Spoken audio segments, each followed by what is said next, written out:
Why don't we get started, and I'll invite out our first guest, Governor Jeb Bush.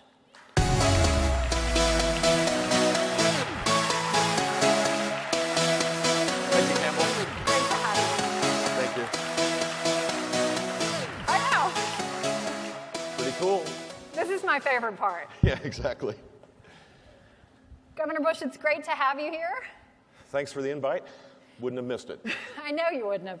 A lot of people actually may not know that after you left office as governor, you started a foundation that focused solely on education. You got deeply steeped in the policy and have been working on a lot of these issues with other governors and other state leaders around the country. Yep. So, being so steeped in it, why don't you start us off by defining the problem? Is K through 12 education in crisis in this country? It is. It is in crisis based on outcomes. I mean, we measure inputs all the time in education because that's what the people in the system want us to do. Always need more money. It's always something, the kids coming in aren't ready to learn, and therefore we're not getting the outcomes we want. And it's frustrating for teachers, I know. It's frustrating for principals that want to have control over their schools. It's frustrating for everybody, but we should focus on outcomes. And if you focus on outcomes, we're in a heap of trouble. A third of our kids are college and or career ready. A third. I mean, who in their right mind would consider that a successful outcome? That means that they can either start college without having to take remedial courses in reading or math, or that they can get a job of purpose and meaning. A third. And we spend a ton of dough. It's not about money. We spend more per student than any country in the world other than Belgium and Luxembourg and one other rounding error, literally. This is a crisis, and we're fighting over the wrong things, I think, in politics. Where typically education is about the economic interest of the adults rather than why is it that the God-given abilities of students aren't being fulfilled. And so if you start with how do you measure success by student achievement, then you'd have to come up with a whole new system, I think, that would make sure that more kids learn. And that's what the foundation that I started. Actually, I was involved in this in the early 1990s with a group of 3 people. We created Floridians for school choice. And, I mean, I've been all in on this subject for a long while because I do think that 13,000 government-run monopolies is not the best organizational model. Unionized, politicized, government-run monopolies is not the best leadership model, governance model for educating children. We should open it up. We should give parents more choices. It should be outcome-based. We should have high expectations for children. There's a role to create the standards and at the state level, and certainly accountability around these kids. But we should be free to innovate and try many different things. And right now, our system doesn't yield that. Talk about when you were governor. Obviously, expanding school choice was a big focus for you. But Talk about, you did a lot of things. You tried a lot of things in Florida and were successful at a lot of them. So talk about concrete examples of what you think worked. Well, for starters, I really wanted to be the Mikey, remember the old Ovaltine ads? I wanted my state to be you like Ovaltine, huh? I wanted our state to be the state that was the most innovative state in K-12 education. And so we did try a lot of things, and many of them were quite successful. And I worked with the legislature to really break down the barriers. But when we started, just to remind everybody, the NAEP test, the Nation's Report Card, is really the one measurement of how you can measure state by state, 4th grade reading, 8th grade reading, and math. And we were 29th out of 31 states in 4th grade reading. 29th out of 31. We went in 10 years' time, by the way, to 6th out of 50 in reading, in 4th grade reading. So Mikey was doing a lot of different things, I can promise you that. But we were 50th in graduation rate. We couldn't whisper, thank God for your favorite state. We were at the bottom. And so what did we do?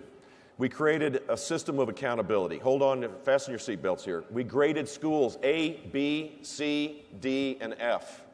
Every mom and dad in the state of Florida knew that an F was lousy and an A was good. We rewarded schools that showed improvement. So any grade, any school that went from a C to a B, for example, would get $100 more per student directly to the school. No cuts, no bureaucracy, no attachments, directly to the school. If the school was A, they would get $100 per student. If a school was F, their families, if they were twice F graded, their families in those schools would be given a voucher to go to a high-performing public school or to a private school of their choice. It turned the system upside down. There was a tension that needed to be there to make sure that there was rising student achievement. And in over a 3 or 4 year period, we saw dramatic gains in learning simply just by putting a transparent system of accountability around the schools. Then we said, well, how do we, once we created the accountability and more school choice, because we created along with this the first 2 statewide voucher programs, along with the one that was part of our accountability system, we created a tension, and then we said, how do we help the schools get better? And one of the things we did was we put reading coaches in every elementary school, starting with the Title I schools, and then going to every elementary school, and then going to every middle school. Because what we found was that teachers graduating from our schools of education never were really taught how to teach kids how to read. The most basic elemental point of learning, they couldn't do it. So we trained them, we taught them. It was empowering. Everybody in the school was focused on making sure that functionally illiterate kids had a chance. Then we added another feature, which was ending social promotion in 3rd grade. This insidious policy. It's absolutely insidious to suggest that a functionally illiterate kid going from 3rd grade, it's okay to go to 4th. Really? Is it? When you're trying to learn science and math and you can't read? You don't think kids get frustrated? You don't think teachers get frustrated by a system that has no accountability, no expectations of kids? We had 34% of our kids were functionally illiterate when we did this. Had nothing happened, in my re-election year, Campbell, had nothing happened, a third of our 3rd graders would have been held back. A lot of moms and dads would have been really mad at a governor that suggested that we do this. We cut our functional literacy rate in half in 2 years' time. You can do this, but you've got to have real expectations that are far higher. And you know who's led the way in the Florida Renaissance? Low-income kids, number 1 in the country on these NAEP tests. Number 1. African-American kids, greatest gains. Hispanic kids in Florida do 2 grade levels higher than their counterparts. Low-income Hispanic kids do better than the California average, where they have no expectations, where they just spend money and they blame the circumstances of life on whether kids can learn. I'm tired of this. This is what we have in our country, and it has to be state-driven. You have to change this and challenge all of the economic interests and say, can we give a little space for kids to be able to learn? Shouldn't that be the primary objective of this? And so our system, it was tumultuous. We took on the teachers' union, and we fought. And they weren't very happy about this, but we won. And then teacher effectiveness issues. There's a lot of other things that go along with this to make sure that teachers are rewarded for a job well done.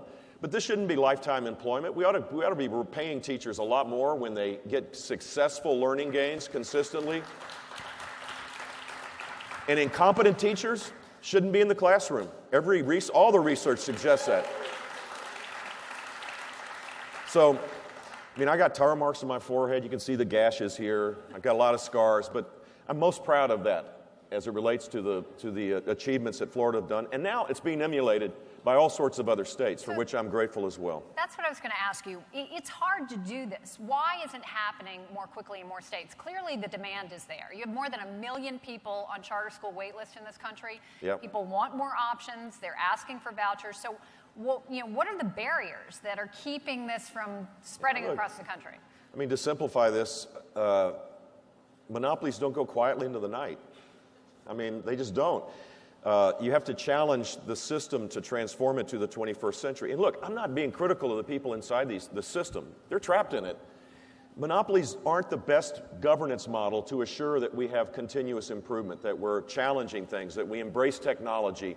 There's so many tools that we have in our toolkit today, but there's always a resistance because, gosh, if you create too much tumult, we're going to have everybody's life's going to be inconvenienced.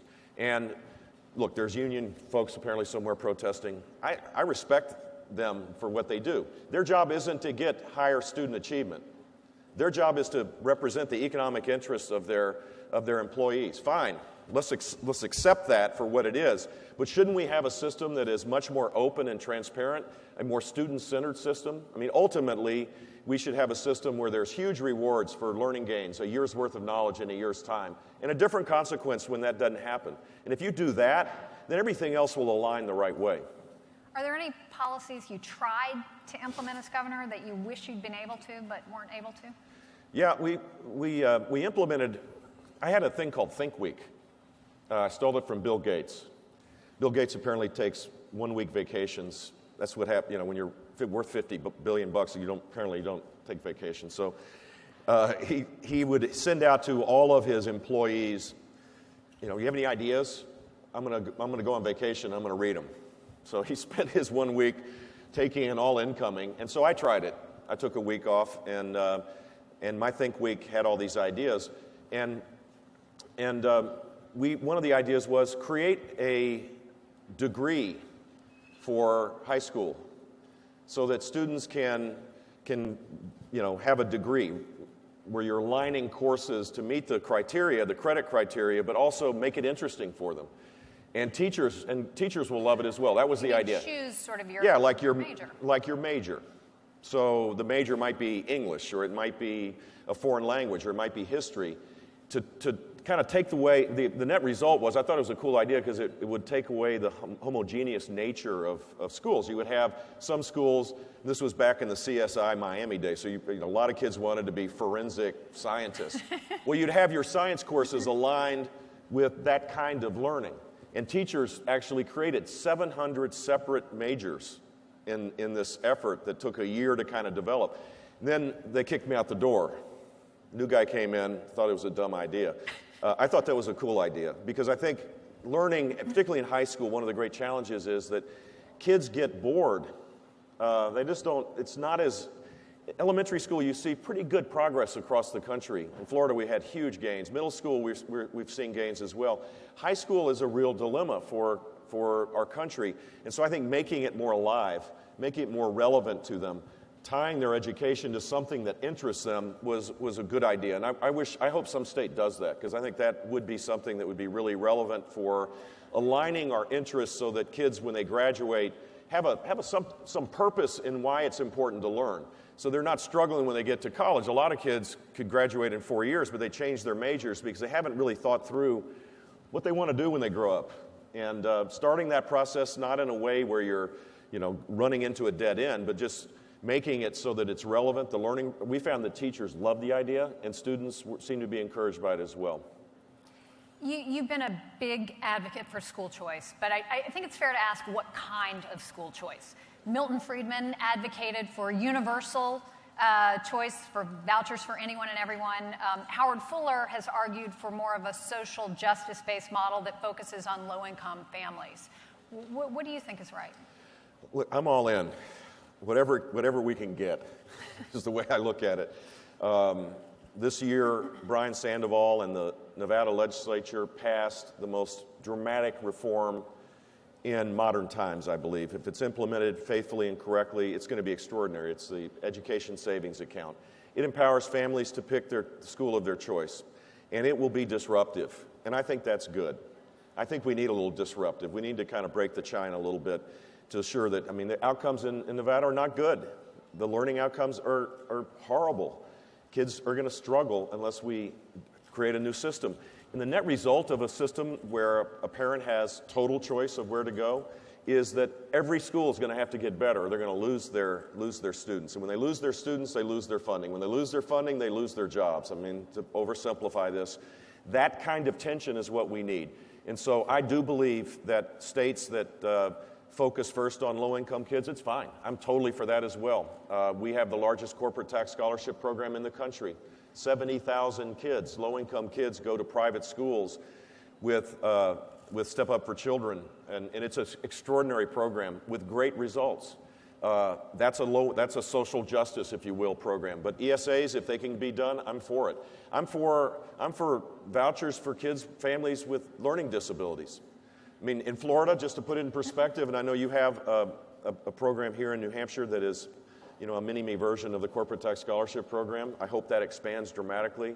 But in Florida, if your IEP, your individual education plan, which every parent has by federal law for a child with learning disabilities, if you're not satisfied with it, you can take the state and local dollars and go to a private school. And guess what? If you measure on the NAEP test, kids with learning disabilities, which state is the number one on the 4th grade reading test? Florida. This is this mythology that's built up if you provide parents choices that somehow public schools will lose out. The simple fact is they have to compete harder to make sure their parents are satisfied and their children are learning.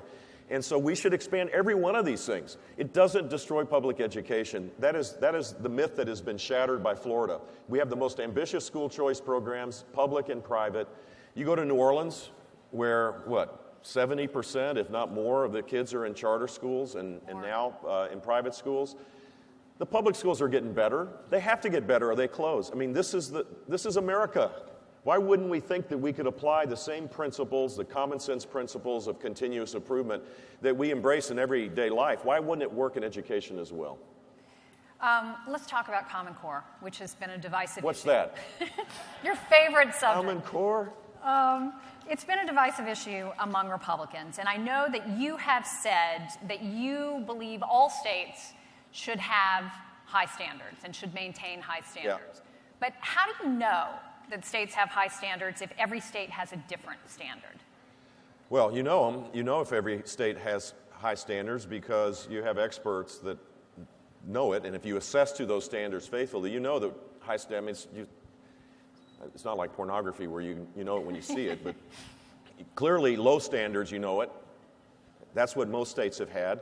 Higher standards, along with real accountability and school choice and ending social promotion and teacher effectiveness plans and rewarding teachers for continuous improvement in student learning, all of that together yields rising student achievement. And the whole objective needs to be about rising student achievement to deal with this skills gap and the challenge that we face where a third of our kids, after we spend more per student than 3 countries, ends up not being college or career ready. So in my mind, the debate needs to be broader. It needs to be about real accountability, school choice, high standards. If people don't like Common Core, fine. Just make sure your standards are much higher than the ones you had before. We can't keep dumbing down standards. Another thing about standards that I learned through this process is that it's a collaborative effort of teachers and academics. And in most states, we have standards that teachers never get through during the school year because it's like a compromise. We end up diluting the number of standards. We have way too many standards. They're not high. They're not clear and transparent. And the net result is that we're untethered. The teachers don't actually know what they should be teaching. And so fewer, higher standards that require critical thinking skills is what we need. And this should not be federally driven. The federal government should have nothing to say with this.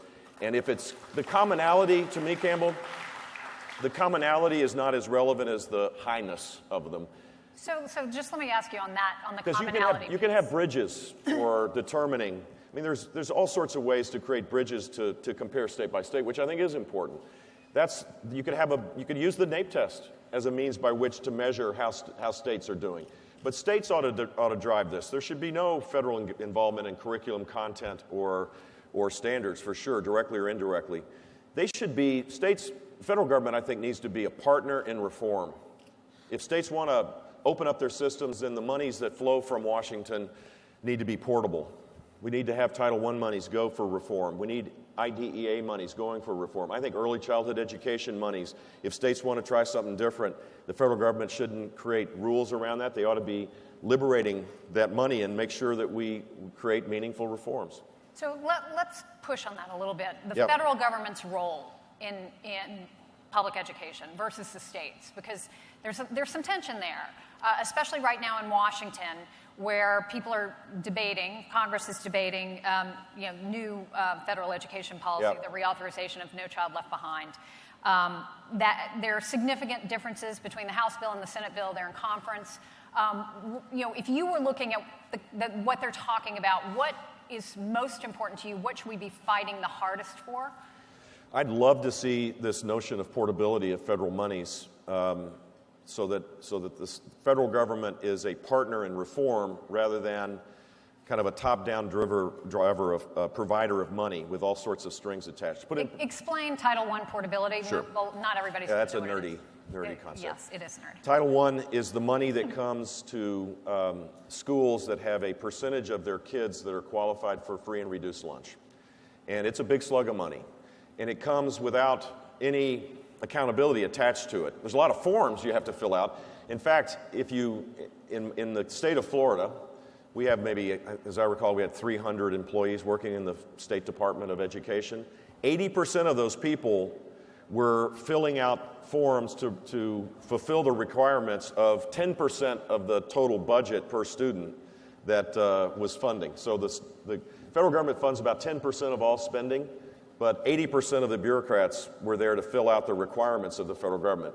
So number one, reverse that. We should be outcomes oriented, not input driven. That's the federal government's main problem across the regulatory sphere. And if states want to try something different, that Title I money that goes to schools that are where low-income kids reside, they ought to have that ability. In Florida, that might mean expanding the corporate tax scholarship program or expanding high-performing charter schools. Similarly, IDEA money, which is for kids with learning disabilities. The federal government promised to spend 100% of the money for those kids, and they're probably about 10% there as well. The same principle should apply. And that's what I think the federal government's biggest contribution would be a catalyst for meaningful reform. And the requirements for receiving this money ought to be outcomes, not inputs. We should try different things to make sure children learn. And the federal government should take a step back and say, all we want is to assure that children are learning. And it should be in your measurement tools, not ours. And I think that would be a much more dynamic system than the one we have today. Can I make one more thing? Because the reauthorization of the ESEA law, the K-12 federal law, is an important one. And I'd say the one thing, apart from this flexibility that neither bill has as dramatic as I'd like to see it, the one thing that I think is important is just a simple requirement of accountability, of a test to measure student learning. The one thing I know for a fact through hard work as governor of a state, through visiting 250 schools when I was a candidate, to being all in on this subject, is that you cannot, if you don't measure, you basically don't care. And we should make sure that there is at least some basis of measuring student progress. And both bills in the House and Senate has that requirement, and I think that's fair. The kind of test you use should be state-driven. The fact that we have too many tests, then make them fewer and make them relevant and make them better. But there should be a test to measure how a child is doing, and it should be based on learning gains. I mean, the whole focus here is a year's worth of knowledge in a year's time. We should be all in on that subject, because when we neglect that, the kids that are left behind are kids in poverty, African American kids, Hispanic kids, and then we blame it on the social circumstances of their life. And that is what a former president called the soft bigotry of low expectations. And we should reject that out of hand. Do you see, aside from Title I money, a role for the federal government in similar to the way Race to the Top did, where you incentivize states to adopt certain policies? You know, if it's school choice, if it's vouchers, is that the way to get some states moving on some of these issues? Look, I don't think Race to the Top has yielded rising student achievement. It's yielded some interesting reforms for states that were starting on the journey, and they got money for it. We haven't seen rising student achievement except in a handful of states. Where have we seen it? We've seen it in Florida because we had real accountability in school choice. We've seen it in Tennessee. Huge gains.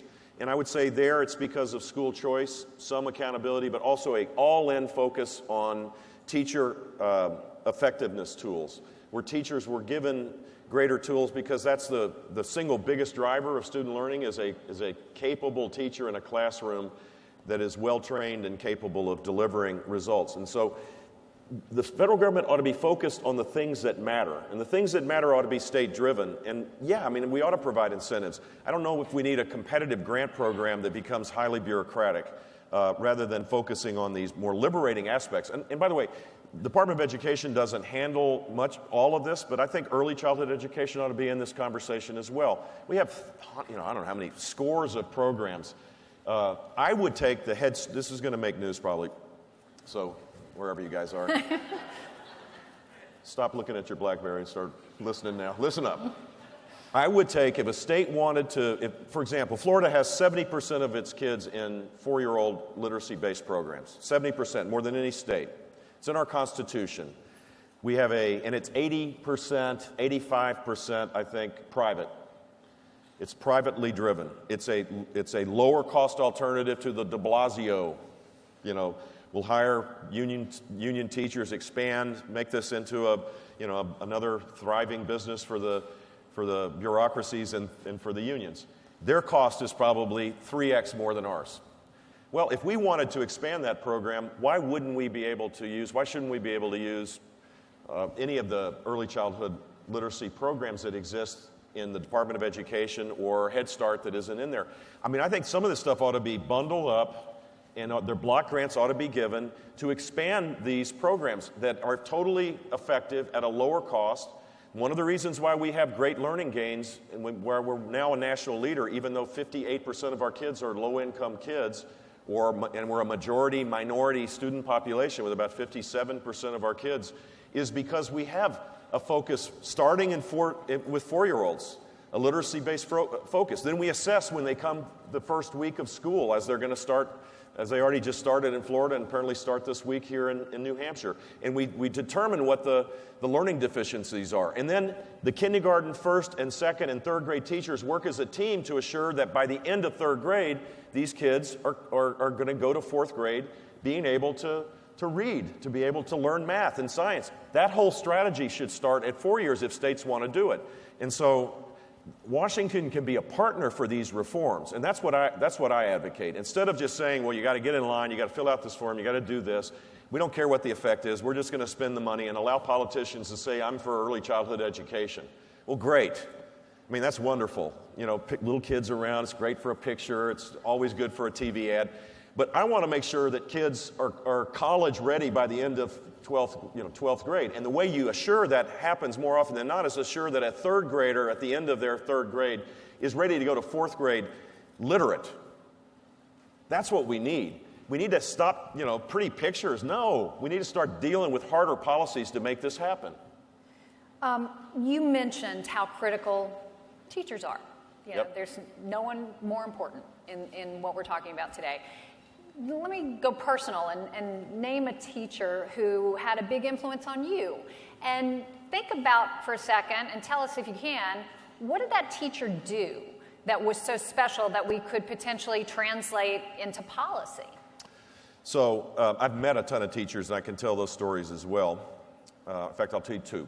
I'll tell you one who was my teacher in residence because of what she did, and the other was my teacher in high school. This guy's name was Angel Rubio. He was from Spain. He was a Spanish teacher down the road at Andover, and Andover was like a perpetual headache for me. It was like so hard. It was really hard. I stayed back in 9th grade from a pretty good school in Houston, Texas, to go to this school.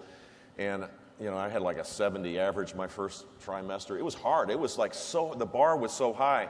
And this teacher said, okay, we're going to read the great works in Spanish in 10th grade. So I'm reading. I wasn't bilingual yet. I hadn't met my wife, so I wasn't all in on the subject matter yet.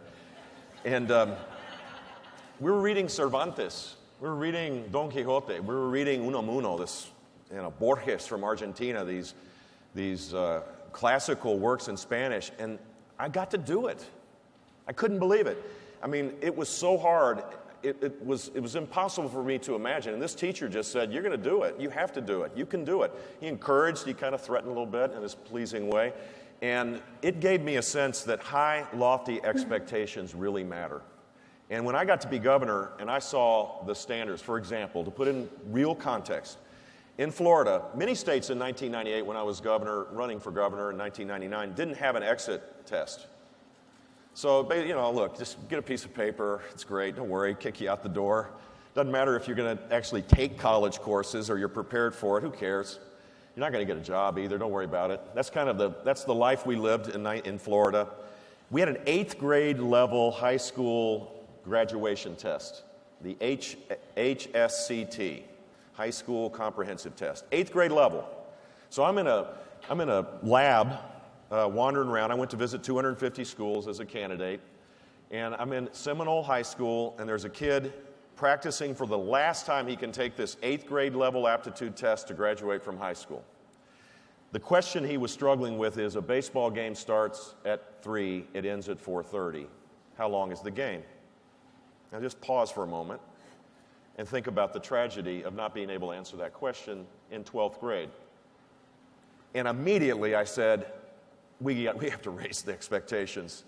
I mean, we have an 11th grade now, I think, graduation test in Florida. We should have a 12th grade level graduation test, for crying out loud.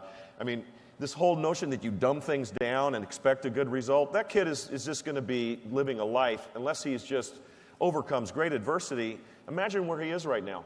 It just breaks my heart every time I think about it, and it's because we dumb it down so that everybody looks good.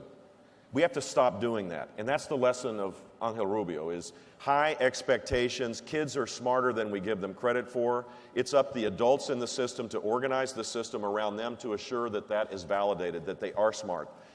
Así, AP Spanish. Mucho gusto. The other, can I give the other story real quick? Teacher in residence, Cheryl Clyett. I met her. She had an idea. She wanted my mother to come to kick off she's a math teacher. She wanted my mom to come to Sealy Elementary to launch she was the second lady, I guess they called it back then, right? To launch a campaign to get 1 million pennies for the school. And they were going to create this massive math project and writing project around how you go about getting 1 million pennies collected by all the whole school community. And so they launched it, and they got 1 million pennies. And I saw the incredible work, the creativity that goes into, well, kids were learning higher order math, far higher than what they would have learned, because it was something relevant to them. They thought it was cool, and they were proud of the fact that they were involved in it, and the community got involved, and they got many more mentors, which was one of our big initiatives. We got 200,000 mentors in our school. And the net result was that kids were alive to learn, and this teacher was just extraordinarily creative. So I asked her to be the teacher in residence, and she's one of my best friends, Cheryl Clyett. So there are spectacular teachers out there. She just retired this year. She went back into the classroom after we left. You have, obviously, relationships with a lot of teachers. You've also battled with the teachers' union. Yeah. Do you believe, how would you think about this as president? Do you believe that the teachers' union is a partner, can be a partner in this? Or are you going to try to break the union? I'd love a day where Randy Weingarten and I could hold hands and sing Kumbaya. I've talked to her, and she's cordial, she's charming, but she's not going to change. So her job and the NEA leader is to represent the economic interest of the adults in the system, not all of whom are teachers, by the way. That's not in the case of Florida, I think teachers make maybe 50% of the people that the union represents. I tried, when I was governor, to work with the Florida's teachers unions on lots of things, to increase pay, to deal with the class size, to trade higher pay for this mandated constitutional amendment that we have lower class sizes that really didn't impact student learning. But it didn't work. It didn't work, and I realized, look, their job isn't, my passion was rising student achievement. They may teachers want that for sure. The union, though, is not there to talk about rising student achievement. That's not their job. They're there to collectively bargain, period, over and out. So anybody that challenges that notion is in their way. So I don't see, while Washington's not a place where you're going to have this dialogue take place, this is, again, a state-by-state effort. For example, in Florida, our foundation lobbied and the legislature passed. It was vetoed first, and then Rick Scott came in, and we changed the system where all new teachers, there's no tenure anymore for all new teachers entering the teaching profession in Florida. We're moving to a performance-based system, which I think is the right way to go. That's done at the state level, and that's what we should be focusing on. The simple fact is a low-performing teacher will get at best a half a year's worth of knowledge in a year's time for a kid. A high-performing teacher will get a year and a half's worth of knowledge in a year's time with a child, like-kind kid. Well, if you lose the lottery and you have a bad teacher 2 years in a row, and your neighbor gets a great teacher, you end up with a learning gap that's hard to overcome just in 2 years' time. So this is an important subject. It really is locally implemented and state-driven, though, in terms of policy. Hillary Clinton won the teachers' union's endorsement, the AFT's wow, endorsement. Really quick. Well, it's interesting. It took about a day for her announcement, and all of a sudden, bam, there it is. But she hadn't talked about, well, that's what I was going to ask you, because she hadn't actually talked about her views on K through 12 public education, and yet she won the endorsement. What do you think she said to the AFT to get their endorsement? Don't worry about me. Worry about Jeb. I don't know. I mean, these are state-by-state issues. The federal government can be a partner in reform, and accountability really matters. The union does not want to get to a system where teachers are measured based on student learning. That's the one thing they really don't want. They don't want the reforms as well. I'll give you an example of a reform that would be commonplace if we didn't have 13,174 government-run monopolies as the governance model for the 73 million kids. And that would be competency-based learning, where students learn in their own way, at their own pace. When they master the material, they move on, where you could have kids graduating earlier than 12th grade because they're being pushed, they're not being held back, and where kids that are struggling aren't just passed along, that they master the material before they go on, and that you use digital learning, virtual learning, as a tool to be able to make that happen, or a flipped learning classroom environment. The unions hate this because, God forbid, if you actually had teachers that were partners with the classroom teacher to be able to make this happen. The teachers love it. The union hates it because they want to have a collective bargaining entity that is subservient to them, where they can negotiate as though it was 1950. The people that want rising student achievement would want to tear down all these barriers and create a new governance model that makes sure that children learn, and that we should have kids that are smart and motivated be able to learn at a faster rate. Why do we want to hold kids back when they could start college as sophomores? Thanks to Angel Rubio, by the way, and other teachers I was so privileged and blessed to go to this school. I started as a sophomore. I graduated in 2 years. I mean, you can do that if you reform higher education, but make sure that K-12 learning is much more student-centered. The unions would hate this. They hate anything that brings about more choices for parents and students. And that's the problem. And Hillary Clinton's embrace of them probably means that she's embracing this old, top-down driven system that isn't yielding the results that we need to assure that more and more of our students are college and or career ready. I don't think you're going to tell us who your choices would be for Secretary of Education, but maybe. But name some people I'm just saying. Name some people that you listen to who influence your thinking on this. Boy, I listen to a whole lot of people on education. I listen to researchers that do extraordinary work, that really have real insights into why some kids are learning and some kids aren't. What are the systems that make it work? Mitch Daniels is a guy who we worked cooperatively together. Mitch told me, look, you've done all this stuff. I'm going to steal it and make it better. And he did. Indiana's success under his leadership is extraordinary. He continues to have really keen insights on how to go about doing this. He's now the university president and just a wonderful guy. There are a lot of people that I rely on to get advice. One of the people that I have been a partner in the reform movement, who I think is the most extraordinary person in terms of policy, is the executive director of the Foundation for Excellence in Education, Patricia Leveque. She was my education advisor.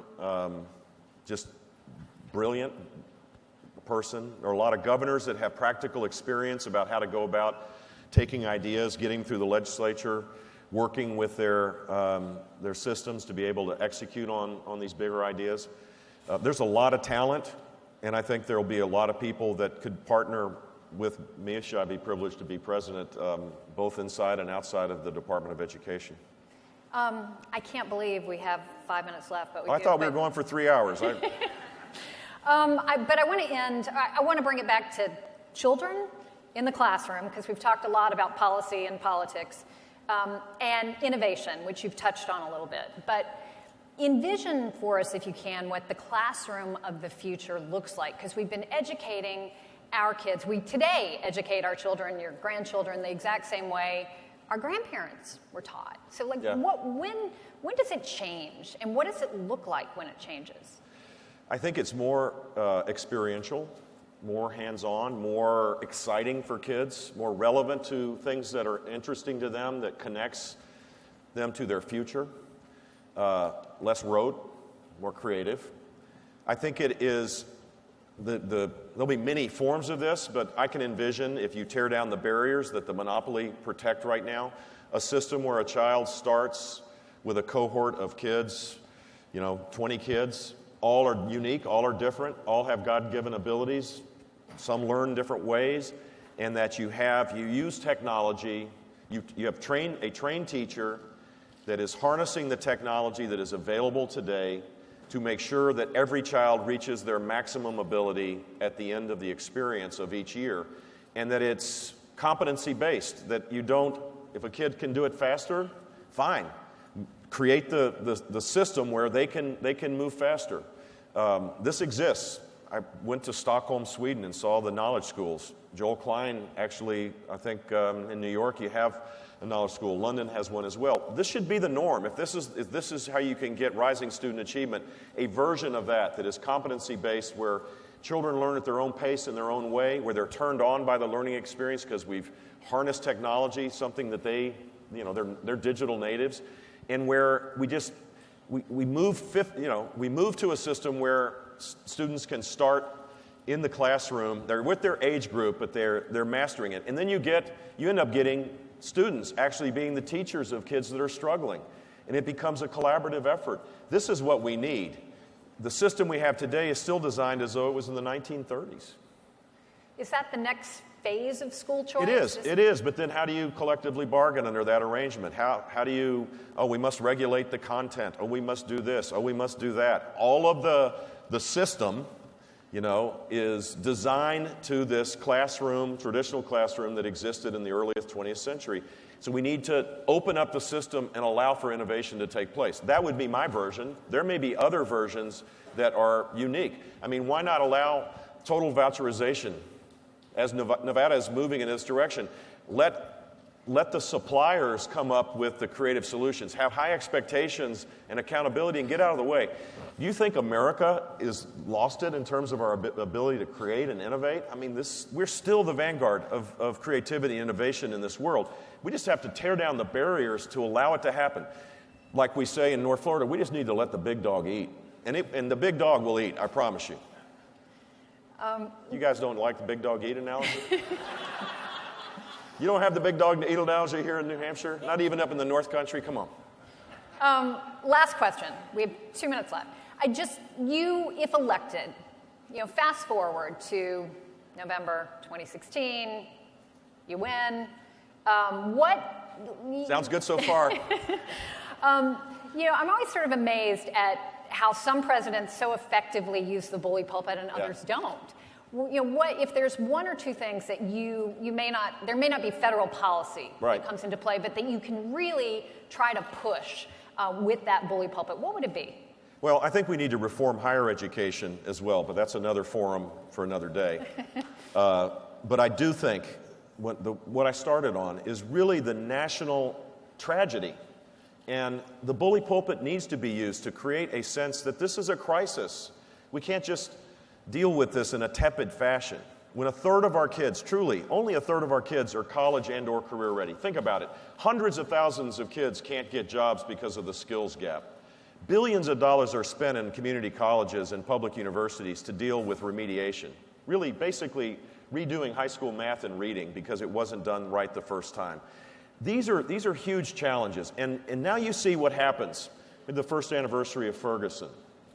You see kids that appear aimless, that don't believe that the system works for them. They don't see how their lives has purpose and meaning. They're living in the here and now because they don't have the kind of education that would allow them to rise up. Babies being born in public hospitals today are likely to never have a job unless we change and alter the course that they're on.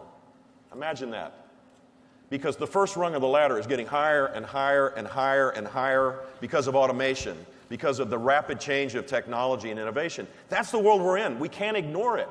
And so, yeah, this has got to be the highest priority for the next President of the United States. It's not a federal program, but you don't think a president can mobilize the support of educators, community leaders, business people to say, enough of this nonsense? And that would be my mission.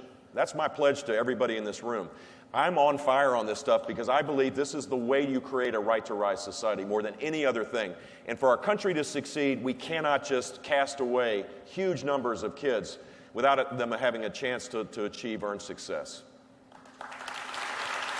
Governor Jeb Bush, ladies and gentlemen. Thank you all. Thanks. Thank you, Campbell. Have fun today.